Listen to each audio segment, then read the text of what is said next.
Good morning, আমি doctor Sheikh Sekendar Ali.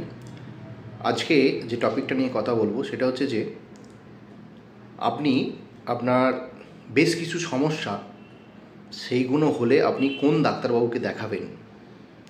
বিশেষ করে আমাদের গ্রাম সাইডে পেশেন্টরা বিভিন্ন সমস্যা নিয়ে তারা বুঝতে পারে না যে আমরা এই রোগটার জন্য কোন ডাক্তারবাবুকে দেখাবো বা কাকে দেখানো উচিত। তো আমি অ্যাজ এ সার্জেন হিসাবে আপনাদের যেটা বলবো যে আপনি সার্জেন ডাক্তারবাবুকে কখন দেখাবেন, যাতে রোগটা আপনার খুব তাড়াতাড়ি ডায়াগনোসিস হয়, মানে রোগটা ধরা পড়ে এবং সেই মতো ট্রিটমেন্টটা শুরু হয়। সেই জন্য আপনি যে সমস্যার জন্য আপনি সার্জেন ডাক্তারবাবুকে দেখাবেন। নাম্বার ওয়ান হচ্ছে যে আপনার ধরুন পেটে ব্যথা হচ্ছে। পেটে ব্যথা আপনি সার্জেন ডাক্তারবাবুকে আগে দেখাবেন, কারণ পেটে ব্যথা যদি আপনার অ্যাপেন্ডিক্স রিলেটেড ব্যথা হয় তাহলে কিন্তু অ্যাপেন্ডিক্স হয়েছে কিনা বা অ্যাপেন্ডিক্সের অসুবিধা আছে কিনা সেটা সার্জেন ডাক্তারবাবুই সবথেকে আর্লি ডায়াগনোসিস এবং ট্রিটমেন্ট শুরু করতে পারবেন, বা যদি তার অপারেশন লাগে অপারেশন করে নিতে পারবেন। কারণ হচ্ছে যে সার্জেন ডাক্তারবাবুরা আপনার মুখ থেকে কথা শুনবে, পেটে হাত দিয়ে দেখবে, অ্যাপেন্ডিক্স হলে যে সিমটমসগুলো বা যে সাইনগুলো আপনার দেখা যায় সেইগুলো সার্জেন ডাক্তারবাবুর ক্ষেত্রেই খুব তাড়াতাড়ি ধরা বা ডায়াগনোসিস করা সম্ভব। 2 নম্বর হচ্ছে ধরুন আপনার পেটে ব্যথা হচ্ছে গল ব্লাডার রিলেটেড, মানে গল ব্লাডারে বা পিত্তথলিতে পাথর হয়েছে, তাহলে কিন্তু আপনি চোখ বুজে কোনো সার্জেন ডাক্তারবাবুকে দেখাবেন। কারণ সার্জেন ডাক্তারবাবুকে দেখালেন তিনি আবার সেই একই মুখ থেকে কথা শুনবে, কোন জায়গায় ব্যথা হচ্ছে, কবে থেকে হচ্ছে, ঠিক আছে। সেক্ষেত্রে আপনার রোগটা খুব তাড়াতাড়ি ধরা পড়বে। দরকার হলে পেটের ছবি করতে দেবেন ডাক্তারবাবুরা। সেক্ষেত্রে আপনার অপারেশন কবে লাগবে বা কবে করতে হবে ডিটেলস আপনাকে বলে দেবেন। তাহলে পেটে ব্যথা, বিশেষ করে অ্যাপেন্ডিক্স বা গল ব্লাডারে পাথর হলে আপনার সার্জেন ডাক্তারবাবুকে আগে দেখাবেন। 3 নম্বর হচ্ছে ধরুন আপনার হার্নিয়া হয়েছে, কোলভাগের কাছে, কুঁচকির কাছে বা পেটের নাভির কাছে বা কোনো জায়গায় হার্নিয়া হয়েছে। হার্নিয়া হলে এই দিক ওই দিক না ঘুরে আপনি সার্জেন ডাক্তারবাবুকেই দেখাবেন। কারণ হচ্ছে যে হার্নিয়ার একমাত্র ট্রিটমেন্ট হচ্ছে অপারেশন, কোনো ওষুধপত্র কিছুতে কাজ হয় না।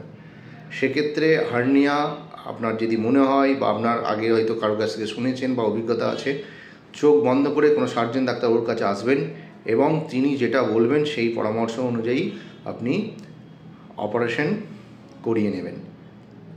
কারণ হচ্ছে যে হার্নিয়া যদি অপারেশন না করেন তার অনেক রকম লেট কমপ্লিকেশন আছে, সেক্ষেত্রে আপনার পরবর্তীকালে মেজর সমস্যা হতে পারে। 3 নম্বর হচ্ছে যে হার্নিয়া বললাম। 4 নম্বর হচ্ছে যে ধরুন আপনার কোনো জায়গায় সিস্ট, সেটা হাতে, পায়ে, পেটের মধ্যে, শরীরের কোনো পার্টে আপনি সিস্ট হয়েছে বলেছে বা আপনাকে কেউ টিউমার হয়েছে বলেছে, তাহলে আপনি এখানে ওখানে কোনো ডাক্তারবাবুকে না দেখিয়ে আপনি আবারও বলবো সার্জেন ডাক্তারবাবুকে দেখাবেন। সেক্ষেত্রে আপনার রোগ খুব তাড়াতাড়ি ধরা পড়বে, ডাক্তারবাবু সেই রিলেটেড রিপোর্ট করাবেন এবং আপনাকে তার যে সঠিক ট্রিটমেন্ট সেই ট্রিটমেন্ট আপনাকে গাইড করতে পারবে।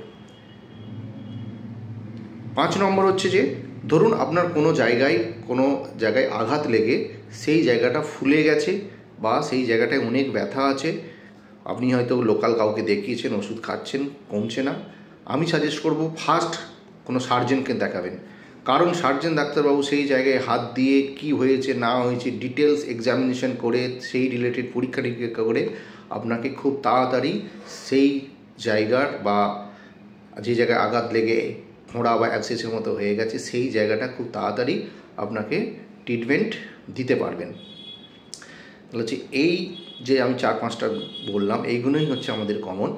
এছাড়া আর একটা জিনিস আমরা ডে টু ডে প্র্যাকটিসে পাই, সেটা হচ্ছে ধরুন আপনি কোনো জায়গায় কাজ করছিলেন, আমাদের এখানে গ্রাম সাইডের পেশেন্ট ম্যাক্সিমাম, আপনার কোনো জায়গায় কিছু ফুটে গেছে, ধরুন সেটা বাঁশের কঞ্চি হতে পারে, অন্য কোনো ধরুন মাঠে ঘাটে কাজ করতে গেছেন, কোনো হয়তো যে আমাদের বিভিন্ন ধরনের সবজি হয় তার কিছু অংশ হয়তো পায়ে ফুটে গেছে বা হাতে ফুটে গেছে বা কোনো কাঁটা ফুটে গেছে, আপনি ফার্স্ট কোনো সার্জেন ডাক্তারবাবুকে দেখাবেন। কারণ হচ্ছে যে তিনি এক্সামিনেশন করে সেই জায়গাটা দেখবেন যে ওর মধ্যে কোনো জিনিস রয়ে গেছে কিনা বা পরীক্ষা নিরীক্ষা করে সেই জায়গাটায় আপনার সঠিক ট্রিটমেন্ট তিনি দিতে পারবেন। ঠিক আছে, তাহলে এই কয়েকটা কারণ যেগুলো বললাম সেইগুলোর জন্য আপনি সার্জেন ডাক্তারবাবুকে দেখাবেন।